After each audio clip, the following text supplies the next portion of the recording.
थी और नाचने का पागलपन रुकने का नाम नहीं ले रहा था।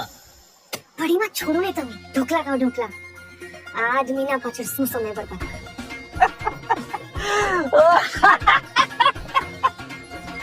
सुबह से शाम हो गई, लेकिन रह रहकर नक्श का पागलपन अभी भी जावेरी खानदान के घर में सुनाई दे रहा था। वो अलग बात है कि अब उस पागलपन को सुनने वाला कोई नहीं था। अचानक नक्श को ऑफिस में देखकर भानुशाली ग्रुप के एम्प्लॉयज शॉक्ड हो गए। अरे देखो देखो, ये तो नक्श है ना, लेकिन ये यहाँ क्या कर रहे हैं? मैंने तो सुना है कि आजकल ये गरीबों से भी बदतर जिंदगी जी रहा है। अभी लोगों के बीच में कानाफूसी चल ही रही थी कि तभी एक आदमी ने कहा, मुझे लगता है कि ये बड़े साहब से नौकरी मांगने आया होगा। एक तरफ भानुशाली ग्रुप के कुछ लोग नक्श का मजाक बना रहे थे, तो दूसरी तरफ कुछ ऐसे भी लोग थे जिन्हें नक्श के डैड पर बहुत भरोसा था और वो सभी नक्श को देखकर बहुत खुश थे।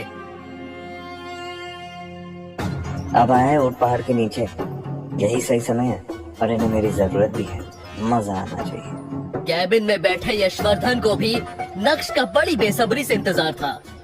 अब यशवर्धन, भानुशाली और नक्श एक दूसरे के आमने सामने खड़े थे, लेकिन दोनों में से किसी के भी मुंह से एक शब्द भी बाहर नहीं निकल रहा था।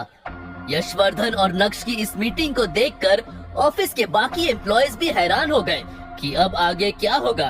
चलो आओ अंदर, आराम से बैठ के बात करते हैं। नक्श बेवकूफ नहीं था। यशवर्धन के इस इशारे को वो अच्छे से समझ पा रहा था। नक्श जो कल तक चित्रा और अनीका के ताने सुन रहा था, वो आज भानुशाली ग्रुप के चेयरमैन के आलीशान कैबिन में बैठा हुआ था। नक्श बेटा कैसे हो? तुम्हें हमारी याद नहीं आई? नक्श को यशवर्धन, भानुशाली की भावुक बातों से कोई फर्क नहीं पड़ रहा था, क्योंकि उसे पता था ये सब एक दिखावा है। जिस काम के लिए आपने मुझे यहाँ बुलाया है, जो बात करने के लिए आपने मुझे यहाँ पे बुलाया है, उसकी बात करें। ये सब बातें तो आप कल भी फोन पे कर चुके हैं, है ना मिस्टर भानुशाली? नक्श बेटा, तुम मेरे पोते हो, अब मैं समझ सकता हूँ कि तुम ऐसा क्यों करो। गलती मेरी है और उसकी सजा भी मुझे मिलनी चाहिए। और मैं तुम्हें बता दूं कि कई सालों से मैं हर रोज उस गलती की सजा भुगत रहा हूँ। मिस्टर भानुशाली, ये बात हम दोनों अच्छी तरह जानते हैं कि ये सब बातें करने के लिए तो आपने मुझे यहाँ पे बुलाया नहीं है। तो प्लीज ना आप अपना वक्त जाया कीजिए, ना ही मेरा। जो बात करनी है कीजिए, वरना मैं निकलूं। नक्श प्लीज प्लीज मत जाओ। इस भानुशाली ग्रुप को तुम्हारी जरूरत है, मुझे तुम्हारी जरूरत है। मैं चाहता हूँ अपने पापा की तरह तुम इस कंपनी को संभाल लो। क्या तुम अपने दादा को माफ नहीं करोगे? वैसे तो नक्श को बहुत गुस्सा आ रहा था, लेकिन उसके पास भी यही एक मौका था जहां वो खुद की जिल्लत भरी जिंदगी को बदल सकता था। यही सोचकर उसने अपने कदम पीछे ले लिए। मैं जानता हूँ बेटा कि कुछ सालों पहले मैं तुम्हारे पापा के साथ बहुत सख्ती दिखाई। अब मैं उस गलती को सुधारना चाहता हूँ। तुम्हारे पापा ने जिस कंपनी को जिस ऊंचाई तक पहुंचाया है अपना खून पसीना एक करके, अब वो डूबने के कगार पे। मीडिया वालों ने भी बात का बतंगड़ बना दिया है, जिस वजह से हमारे क्लाइंट भी जाने लगे। नक्श ने अपने दादाजी को इतना लाचार और असहाय आज से पहले कभी नहीं देखा था। मगर नक्श भानुशाली ग्रुप के सीईओ दर्पण भानुशाली यानी अपने चाचा को बिल्कुल भी पसंद नहीं करता था। अपने दादाजी की बात सुनकर नक्श को उन पर दया आने लगी। ठीक है, बताइए मैं आपकी मदद कैसे कर सकता हूँ? मैं चाहता हूँ कि कंपनी तुम संभाल लो और अपने पापा की तरह इस कंपनी को चलाओ। तो आप चाहते हैं कि मैं ये कंपनी ज्वाइन कर लूं, मतलब अपने चाचा के अंडर काम करूंगा, है ना? लेकिन नक्श के यहाँ आने का मकसद कुछ और भी था। वो अपने दादाजी की बात में आकर किसी भी बात पर हाँ करने के लिए तैयार नहीं था। दरअसल दादाजी, बात आपकी कंपनी और आपके फायदे की है। तो ये रिश्ते नाते पछतावे जैसे शब्दों का इस्तेमाल नहीं करते हैं, इसे पीछे छोड़ देते हैं। आपकी मदद करने के लिए मैं तैयार हूं, लेकिन बदले में आपको भी कुछ ऐसा करना होगा जिससे मैं खुश हो सकूं, जिससे मेरे और मेरे पिताजी का खोया हुआ सम्मान लौट सके। ज्यादा कुछ नहीं करना है आपको, बस मैं कुछ शर्तें आपके सामने रखूंगा, आपको उसे स्वीकार करना है, कबूल करना है, और उसके बदले में मैं आपकी मदद करने के लिए तैयार हूं। सिंपल। शर्तें। अब तुम अपनों के आगे शर्तें रखोगे। इस दुनिया में रहना है तो दुनिया के तौर तरीके से ही बात करनी पड़ेगी, और शायद इसी में मेरा फायदा है। वो कहना कि आपको मेरी जरूरत है, मुझे आपकी नहीं।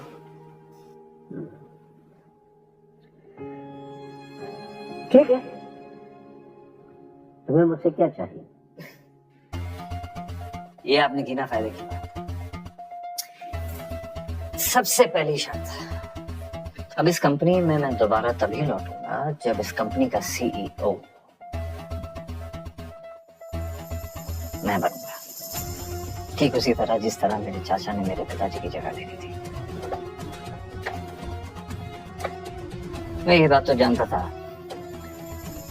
कि आपने मुझे भानुशाली ग्रुप ऑफ इंडस्ट्रीज को बचाने के लिए नहीं, बल्कि चाचा की कंपनी को बचाने के लिए यहाँ पे बुलाया, लेकिन आपको अपनी गलती का जरा सा भी अफसोस नहीं हुआ। ऐसी बात नहीं है बेटा, लेकिन अच्छा ये बताओ तुम्हारी बाकी की शर्तें क्या हैं? मेरी दूसरी शर्त यह है दादाजी कि इस कंपनी को मैं तभी ज्वाइन करूंगा जब इस कंपनी में काम करने की मुझे पूरी फ्रीडम मिलेगी। इस कंपनी में कितने पैसे आ रहे हैं, कितने पैसे जा रहे हैं, सब मेरी जुरिस्डिक्शन के अंदर होगा। सब ये समझ लीजिए कि अब ये कंपनी मेरे हिसाब से चलेगी। तुम्हारी शर्तें सुनकर लग रहा है कि जैसे कि तुम मुझसे कोई बदला ले रहे हो। मौके के दस्तूर को नक्श अपने हाथों से नहीं जाने दे सकता था, इसलिए आज कठोर होकर उसने दिल की सारी भड़ास अपने दादाजी के सामने बाहर निकाल दी थी। और किस्मत देखिए, आज समय भी नक्श का साथ देता हुआ नजर आ रहा था। नक्श का ये रूप यशवर्धन ने पहली बार देखा था। उन्होंने तो नक्श को बहुत सीधा साधा समझा था और उन्हें लगा था कि नक्श से बात करना बहुत आसान होगा, लेकिन मिलने के बाद उनकी सोच पूरी तरह से गलत साबित हुई थी। शायद उन्हें भी समझ आ गया था कि नक्श को सब पता चल गया है। वैसे क्या पता चल गया है, उसके लिए आपको थोड़ा और इंतजार करना होगा। मैं नहीं जानता कि तुम्हारी इन शर्तों से तुम्हारे चाचा पर क्या गुजरेगी, लेकिन मुझे तुम्हारी शर्तें मंजूर हैं। अगले हफ्ते से तुम भानुशाली ग्रुप के सीईओ की पोस्ट पर ज्वाइन कर सकते हो।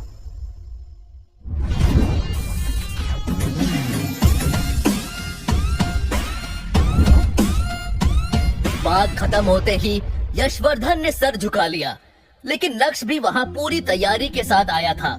इसलिए नक्श ने अपने दादाजी के सामने एक अग्रीमेंट पेपर रखा और उसे साइन करने के लिए कहा।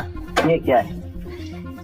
क्या तुम्हें मुझ पर भरोसा नहीं है? अब जो कुछ भी मेरे परिवार पे गुजरा है उसके बाद तो आपके साइन पे ही मुझे भरोसा है। वैसे आपके लिए कॉपी लेके आया, बस ज्यादा सोचिए मत, फॉर्मेलिटीज को पूरा करते हैं। आखिरकार हो तो मैं आपका पोता ही, है ना? पर अपने पोते के लिए इतना तो कर ही सकते हैं, और इस बहाने शायद आपका पछतावा थोड़ा कम हो जाए। मुस्कुराते हुए नक्श भी कैबिन से बाहर चला गया और जाते जाते अग्रीमेंट पेपर की कॉपी को यशवर्धन के हाथ में थमा चुका था। 4 साल पहले कॉलेज पास आउट होने के बाद जब नक्श ने अनिका के पापा के साथ काम करना शुरू किया था, तब सिर्फ अनिका के पापा ही थे जो ये जानते थे कि नक्श का पूरा नाम नक्श भानुशाली है। इतना ही नहीं, कॉलेज की पढ़ाई के दौरान उसके दोस्तों को भी उसके बारे में कोई जानकारी नहीं थी। अनिका के पापा के साथ काम करते वक्त नक्श की मुलाकात अनिका से हुई और पहली नजर में ही वो अपना दिल खो बैठा। लेकिन उसे क्या पता था कि इतना प्यार होने के बाद भी जब वो अनिका से शादी करेगा तब उसे उस शादी में एक जिल्लत की जिंदगी के अलावा और कुछ नहीं मिलेगा। भले ही मैं अनिका को अपना सच इतनी जल्दी नहीं बताऊंगा, लेकिन आज मुझे महसूस हो रहा है कि मेरे अंदर कुछ बदल गया है। जैसे मेरे हाथों में कोई पावर आ गई है और अब मैं उन लोगों को जवाब दे सकता हूँ जो मुझ पर हंसते थे। बगावत की शुरुआत तो हो गई है और अब आगे आगे देखो होता है क्या। मॉम, नक्श कहाँ है? कुछ बताकर गया है? फोन नहीं उठा रहा। मने खबर न थी, कल से उसका रूप बदल सा गया हुआ है। राक्षसों जैसा हंस रहा है, नाच रहा है, किसी को उसके बारे में कुछ नहीं पता। खाना बंद करो, ये तो पूरा दिन खाती रहती हो। अनिका, नक्श मनचला होता जा रहा है। मुझे लगता है उसे रास्ते पे लाना पड़ेगा। चित्रा और अनिका मिलकर नक्श के साथ क्या करने का सोच रहे थे और क्या वो नक्श का अब कुछ बिगाड़ भी पाएंगे? नक्श के बारे में ना तो अनिका कुछ जानती थी और ना ही नक्श के दोस्त। आखिर इसकी क्या वजह रही होगी? क्या नक्श को भी साइलेंट और वायलेंट रहना पसंद था? वैसे नक्श के नाचने और राक्षस की तरह हंसने के पीछे का क्या कारण था? क्या लॉटरी लग गई थी भाई साहब की? जानने के लिए सुनिए Insta Empire, only on pocket.